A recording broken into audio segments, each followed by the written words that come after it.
हमारे solar system में पृथ्वी सहित 8 प्लैनेट्स है।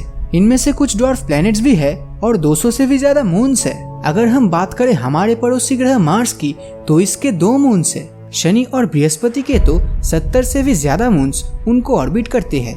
यहाँ तक कि अगर हम प्लूटो जैसे छोटे से ड्वार्फ प्लैनेट की बात करें जिसकी साइज पृथ्वी की सिर्फ 18% है तो उसके भी 5 मून्स एग्जिस्ट करते हैं। हमारी पृथ्वी के चारों ओर वैसे तो 5000 से भी ज्यादा सैटेलाइट्स और लाखों की संख्या में स्पेस डिब्रीज के टुकड़े ऑर्बिट करते हैं, लेकिन जब बात आती है नेचुरल सैटेलाइट्स की तो हमारा मून ही पृथ्वी की एक लौती नेचुरल सैटेलाइट है। ये बात सुनकर कई बार आपको बुरा तो जरूर लगता होगा, लेकिन दोस्तों खुशी की बात तो ये है कि हाल ही में साइंटिस्ट ने पृथ्वी का एक नया मून खोज निकाला है और इसी के साथ अब पृथ्वी की भी 2 नेचुरल सैटेलाइट्स हो चुकी है। तो आइए इस वीडियो में हम आपको इस नए नवीले मून के बारे में डिटेल में बताते हैं। 15 फरवरी 2020 अमेरिका के एरिजोना में स्थित माउंट लेमन ऑब्जर्वेटरी के 2 एस्ट्रोनॉमर्स ने कार की साइज के एक छोटे से एस्ट्रॉयड के पृथ्वी को ऑर्बिट करने का दावा किया। ये डिस्कवरी कैटलिना स्काई सर्वे के अंडर की गई थी, जो कॉमेट्स और एस्ट्रॉयड पर नजर रखने का एक मिशन है। ऐसा माना गया कि ये एस्ट्रॉयड सिर्फ 1.9 से 3.5 मीटर तक का ही है और ये पिछले 3 साल से हमारी पृथ्वी को ऑर्बिट कर रहा है। 25 फरवरी 2020 को इंटरनेशनल एस्ट्रोनॉमिकल यूनियन के माइनर प्लैनेट सेंटर ने दोनों ही एस्ट्रोनॉमर के दावों की पुष्टि करके इसकी ऑफिशियल अनाउंसमेंट दुनिया के सामने कर दी और हमारी पृथ्वी को दूसरा मून मिल गया।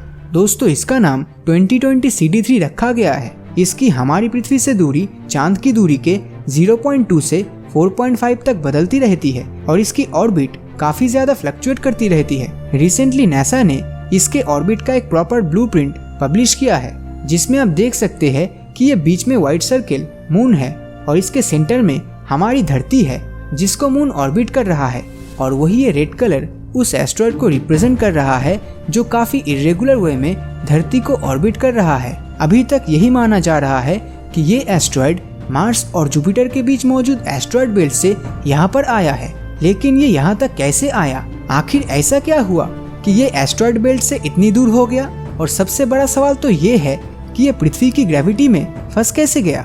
दोस्तों इन सभी सवालों के जवाब तो साइंटिस्ट भी ढूंढ रहे हैं, लेकिन एक बात तो क्लियर है कि ये एस्ट्रॉयड बहुत ही दूर से यहाँ तक आया है और इसीलिए ये काफी स्पेशल है। लेकिन एक सेकंड, क्या आपके दिमाग में अब ये सवाल नहीं घूम रहा कि ये इतना स्पेशल क्यों है? मेरा मतलब ये कि पृथ्वी पर मीटेओराइट्स गिरना और आसपास से कॉमेट्स का पास होना कोई रेयर इवेंट तो नहीं है, फिर एक एस्ट्रॉयड के आने से इतना शोर क्यों हो रहा है? दोस्तों इसका सीधा सा रीजन ये है कि मीटेओराइट्स की तरह एस्ट्रॉयड स्पेस में हर जगह प्रेजेंट नहीं रहता और एस्ट्रॉयड बेल्ट से पृथ्वी की ओर हर दिन एस्ट्रॉयड नहीं आते हैं। अगर कोई एस्ट्रॉयड इस तरफ आता भी है तो वो पृथ्वी के पास से निकलते हुए आगे बढ़ जाता है। लेकिन 2020 CD3 पृथ्वी की ग्रेविटेशनल फील्ड में फंस गया और हमारी इस प्लेनेट को ही ऑर्बिट करने लगा।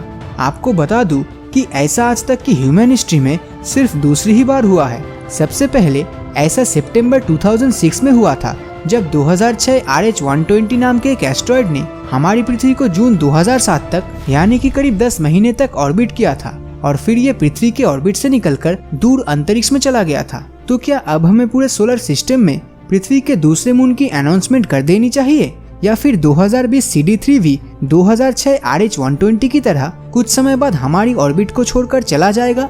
दोस्तों साइंटिस्ट ने ये अनुमान लगाया है कि आने वाले अप्रैल महीने के लास्ट तक हमारा नया मून हमें अलविदा कहकर चला जाएगा और हमारी पृथ्वी फिर से एक मून वाली ही रह जाएगी। अब आप ये सोच रहे हैं कि इसके बाद इस एस्ट्रॉयड का क्या होने वाला है? इसका उत्तर मैं या फिर कोई साइंटिस्ट एक शब्द में नहीं दे सकता।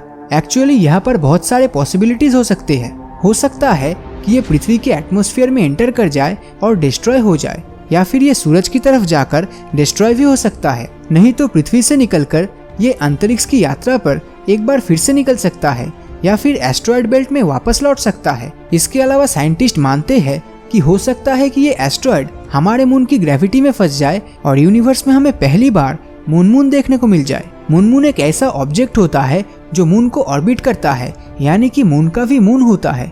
अब चाहे अप्रैल 2020 के बाद 2020 CD3 का कुछ भी हो, लेकिन एक बात तो बिल्कुल क्लियर है कि वो पृथ्वी की ऑर्बिट में तो नहीं रहेगा और ना ही हमारी दूसरी नेचुरल सैटेलाइट कहलाने का ऑनर उसे मिलेगा। लेकिन भविष्य में कई एस्ट्रॉइड्स पृथ्वी को ऑर्बिट करने आते रहेंगे और अगर 2020 CD3 और 2006 RH-120 जैसे एस्ट्रॉयड डिस्ट्रॉय नहीं हुए तो वो भी कुछ सालों बाद अपनी ऑर्बिट में एक बार पृथ्वी को विजिट जरूर करेंगे। वैसे हमारे पास एक ही मून होने से हमें डिसअपॉइंट नहीं होना चाहिए। पृथ्वी पर हम इंसान भी तो है जो जितनी चाहे उतनी आर्टिफिशियल सैटेलाइट्स स्पेस में भेज सकता है।